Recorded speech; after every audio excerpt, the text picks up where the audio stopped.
Hello students, today I am going to cover up the last lecture, that is lecture number 9 of unit 4 of transport layer. This lecture deals with the traffic shaping algorithms basically, or what are the method or technique how to shape the traffic. In the previous lecture we have discussed the congestion control. There were two methods. First one was the open loop and second one was the closed loop congestion control mechanism. And it is further divided into the number of parts that we have discussed. So in the continuation, we will discuss now traffic shaping mechanism. So firstly, we uh, we should know what is the quality of service. Quality of service means the output,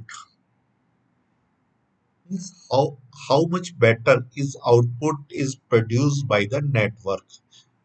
Suppose that a packet is sent by the sender and received by the receiver.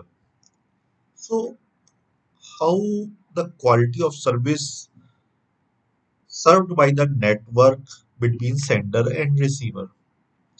The quality of service is also defined by the flow characteristics that depends on the four important factors.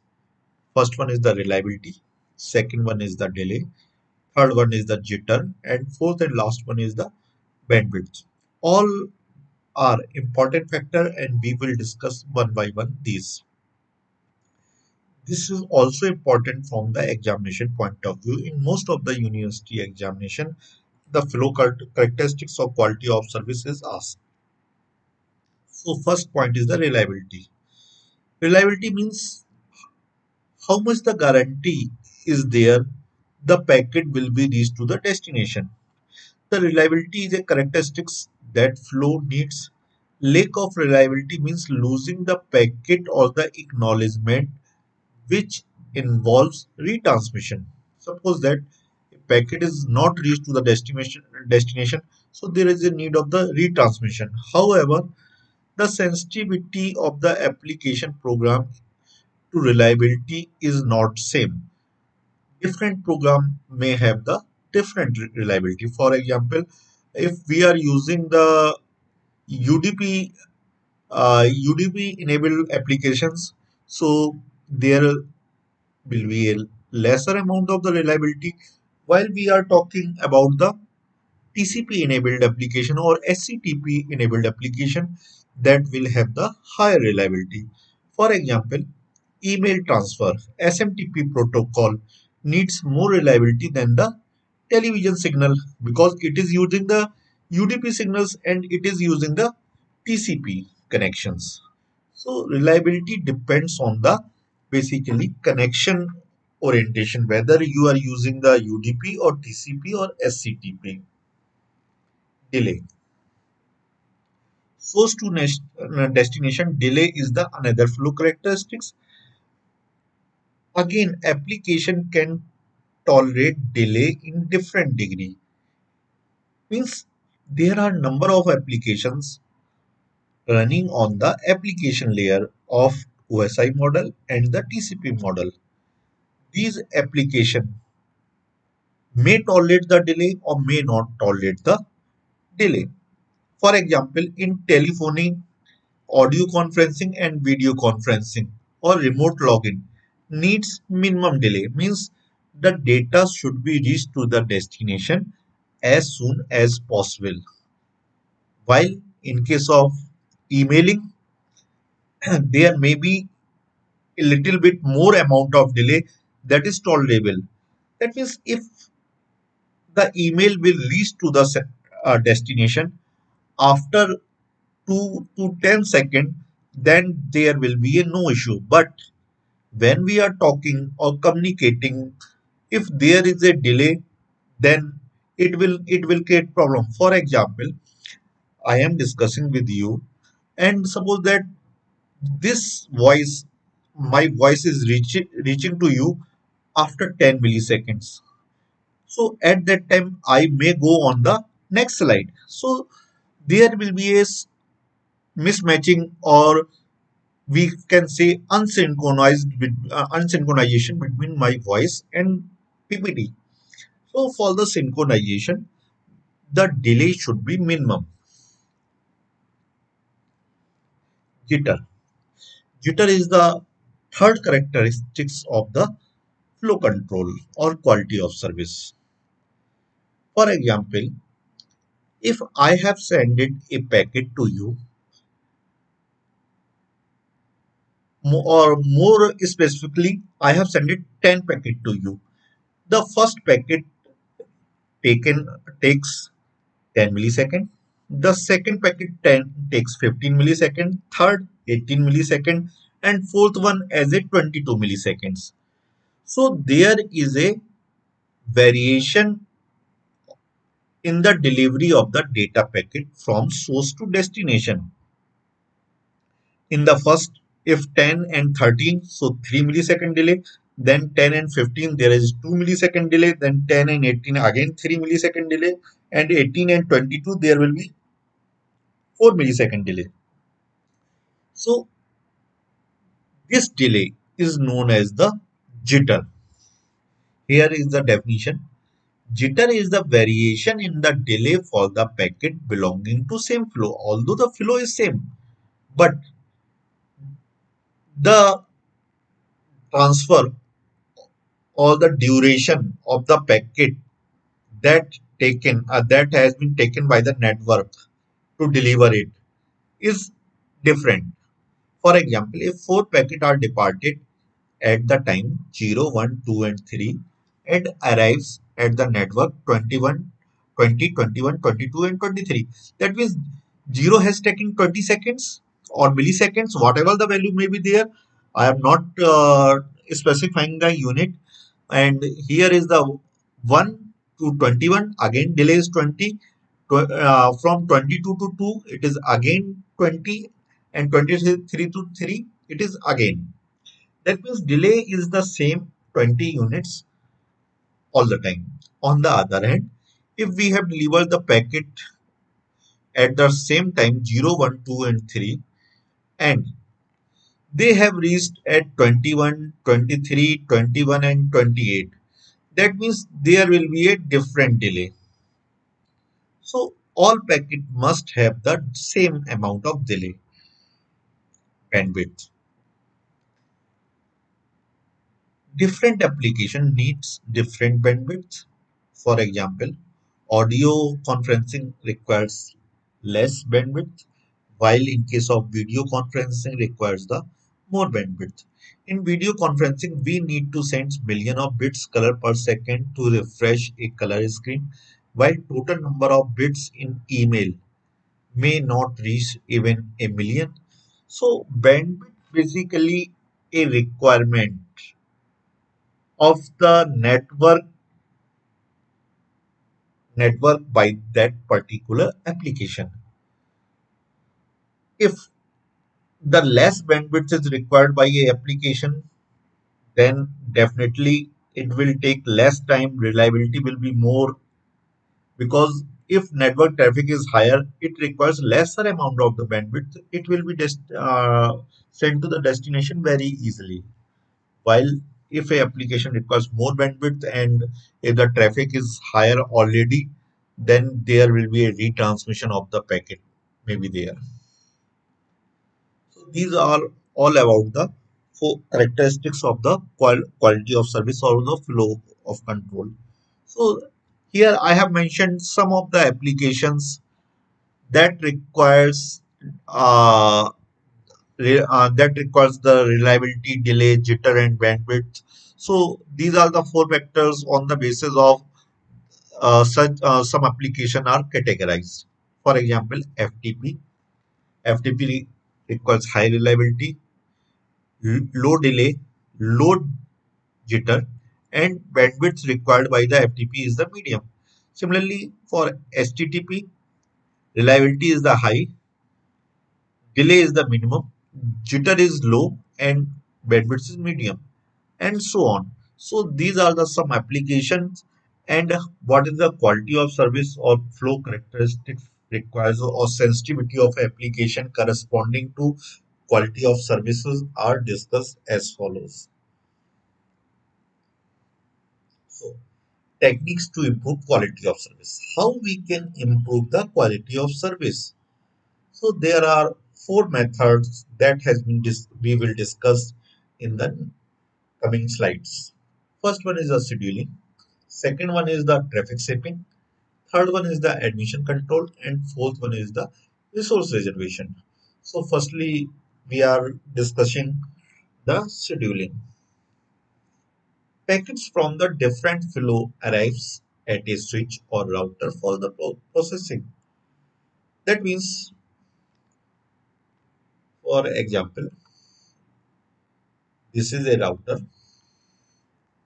and it is getting the data from three sources: first source, second source, and third source. It is using 2 Mbps speed, and second one is using speed 5 Mbps, and third and last one is using speed 8 Mbps. So there are three different speed. So how to manage those data packet? This is a issue. So corresponding to that, scheduling is there. A good scheduling technique treats the different flow in fair and appropriate manner. How we will discuss little bit later. Next slide. Several scheduling techniques are designed to improve the quality of service. These scheduling techniques are as follows. We will discuss in the later slides. First one is the FIFO queuing. Second one is the priority queuing. Third and last one is the weighted fair queuing. So first one is the FIFO queuing. In the FIFO queue, packets from the different flow arrives at a switch or router for processing. In the FIFO queuing, packet wait in the buffer queue until the node, whether it is router or switch, is ready to process them. Means if a packet arrives, it will check whether the queue is full or empty. If it is full, it will be discarded. If not full, then it will be put it at the last of the queue. If the average arrival rate is higher than the average processing means, router requires some processing time. For example, firstly it will unpack the packet, check the source and destination address. Then after it will check for the CLC, and then after find out the best path to the destination from the routing table. Then after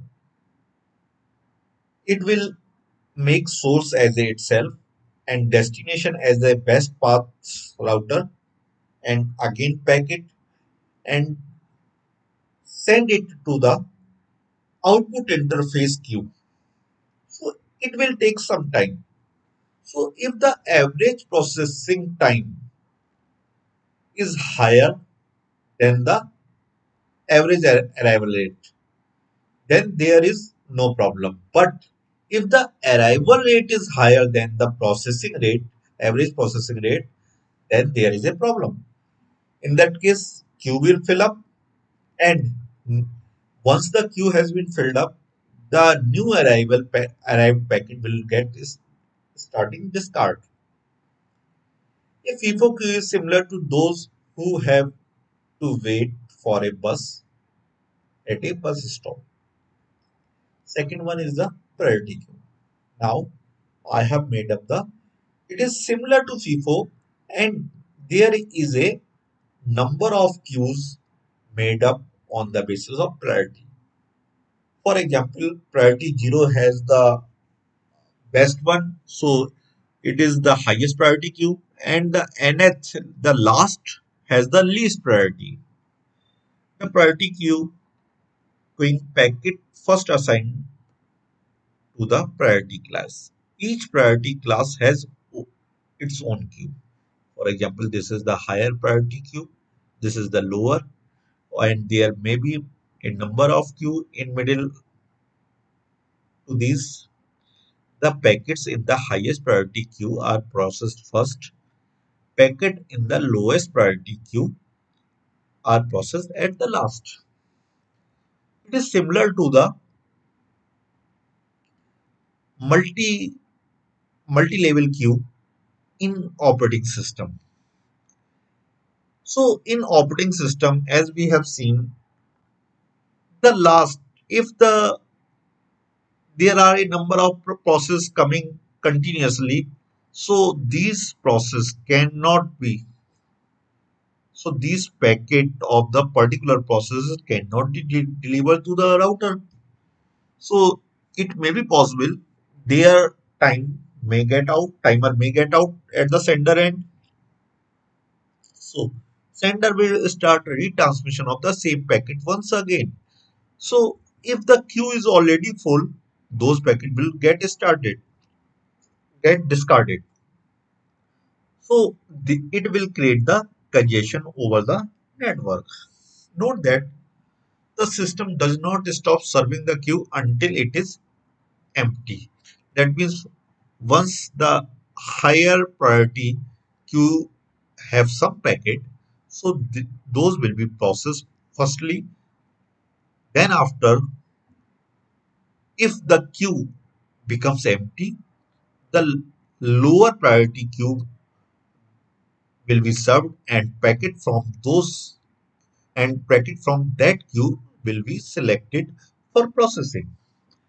A priority queue can provide better quality of service than FIFO queue because higher priority traffic such as multimedia can reach to the destination with less delay. However, the potential drawback, if there is a continuous flow of the higher priority queue, the packet in the lower priority queue will never get the chance to process. So this is condition is known as the starvation as in the operating system also. Next one is the weighted fair queue. In the weighted fair queue, the better scheduling method, it is also the better scheduling method in which weighted are considered. In this technique, weights are considered. In this technique, the packets are still assigned in different class and admit to the different queue. Here also there are number of queue and each have some weight. The queue, however, are weighted based on the priority of the queue. Higher priority means higher weight. Means it is similar to weighted queue. It is similar to priority queue. There are more than one queues, and this the number as the queue has the higher weight has the higher priority and lower weight has the lower priority, and this has the least weight so has the least priority. The system process packets in each queue in round robin fashion with number of packets selected from each queue based on the corresponding weight. For example, if weight are 3, 2 and 1 respectively, the packet are processed from first queue, 2 from second queue and 1 from third queue. That means 3 packet will be selected from this. Then after 2 packet from this and 1 packet from it. So there will be we can overcome from the starvation condition of the weighted queue 1, but still there will some drawbacks because number of packets served by the processor or the router are more that queue has the higher weight traffic shaping. So now how can we shape the traffic once the packet arrives in the queue? How can we serve? How can we manage? Traffic shaping is also known as the packet shaping. The network management technique that delays certain types of packets to optimize overall network performance. It basically stops the packet to overcome from the congestion in the downstream routers. That means if the congestion may be there, so it will stop itself rather than forward that congestion to the downstream routers. If the downstream routers will forward, then after next downstream that will forward to the next downstream router. In that case, the congestion from the starting router to the end router will be there.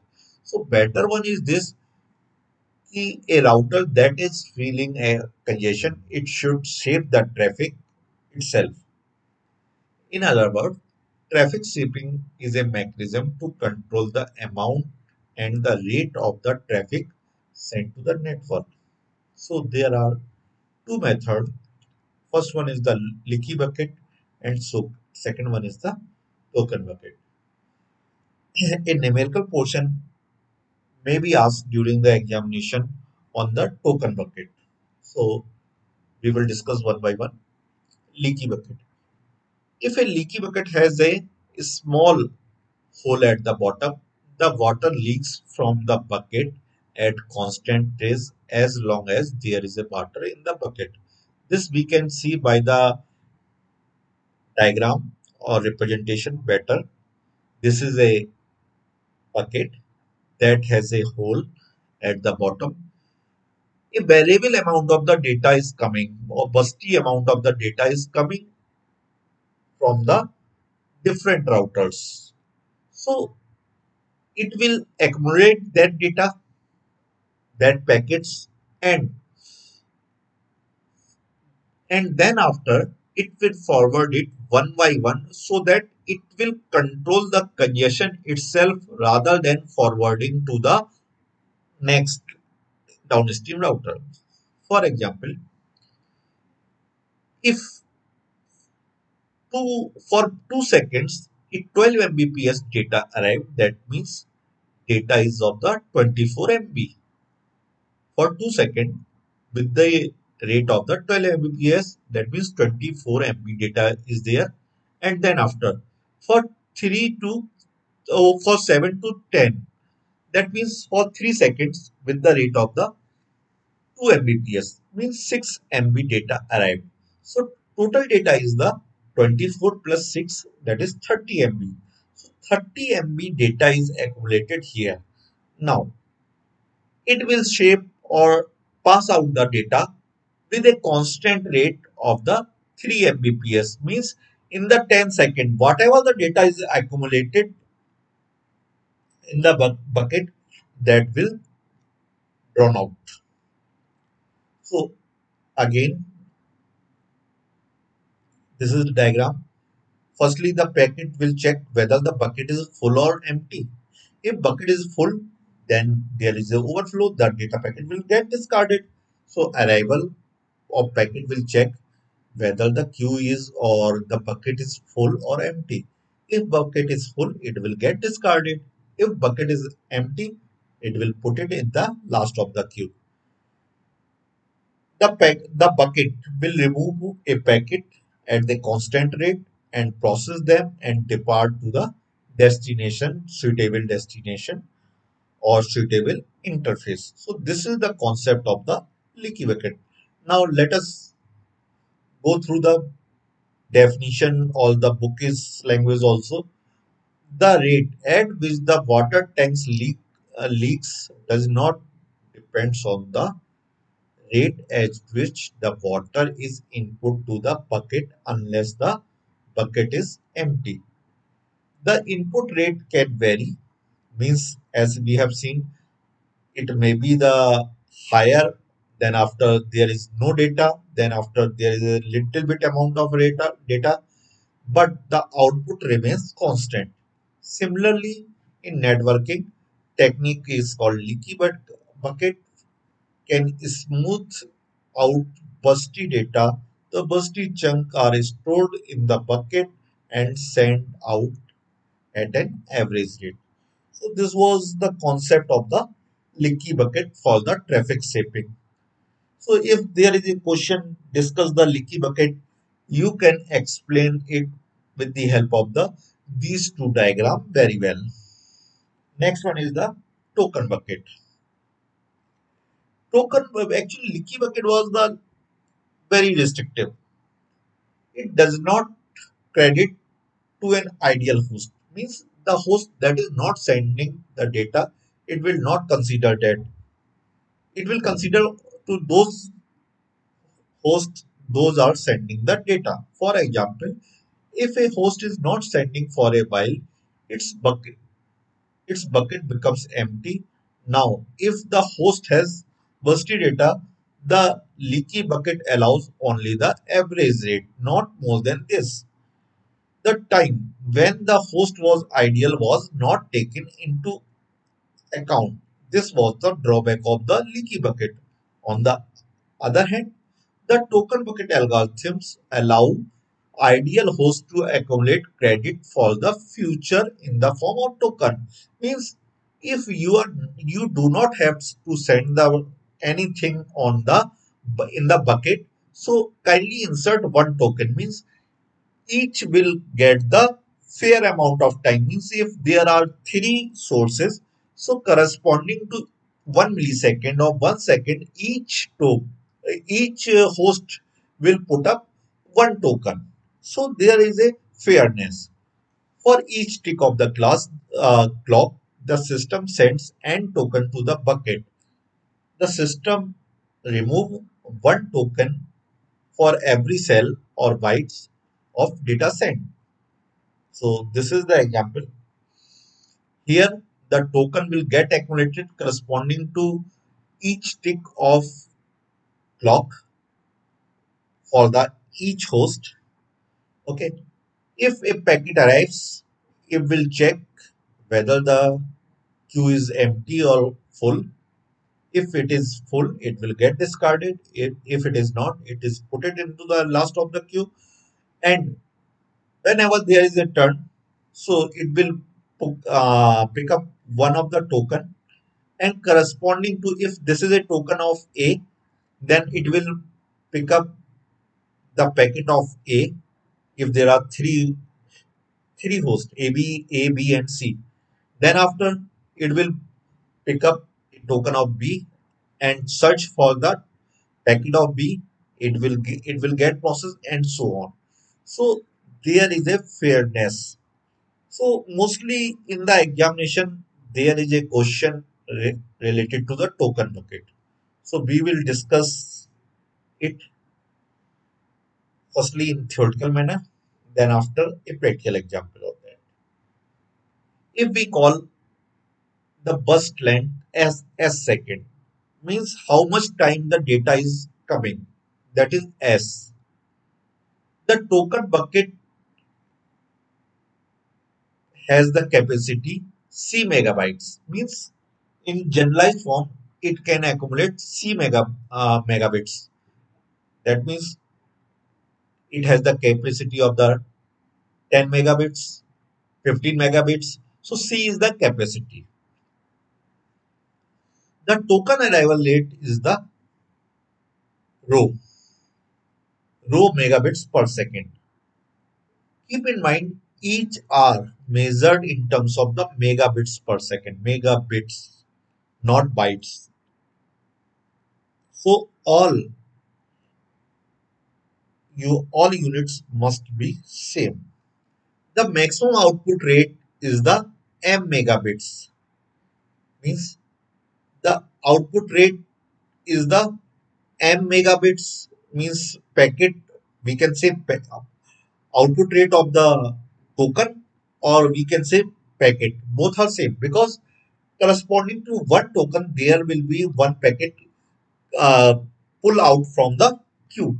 So m megabits is the maximum rate, and the tokens are arriving in the bucket by the row megabits per second, and the capacity of the bucket is the c.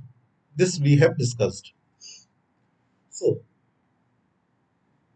we see that an output burst, what will the maximum output will be c, whatever the capacity of the bucket plus the number of token arrive for how much seconds or how much milliseconds. So that will be considered. So C plus rho S. This will be the maximum burst.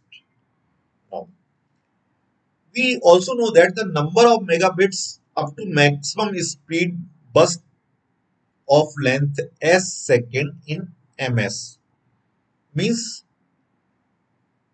the output rate means the output. This is the incoming plus capacity from this much amount of the data rate for this much amount of the seconds or milliseconds the data has been arrived plus capacity of the bucket is this one. So this was the complete megabits capacity of bucket plus as well as the incoming. Now this will goes out. So this will be equal to maximum data rate, that is the output, multiplied by how much second. So these will be equal. So C is equal to rho S plus ms. So S can be taken common. So the time.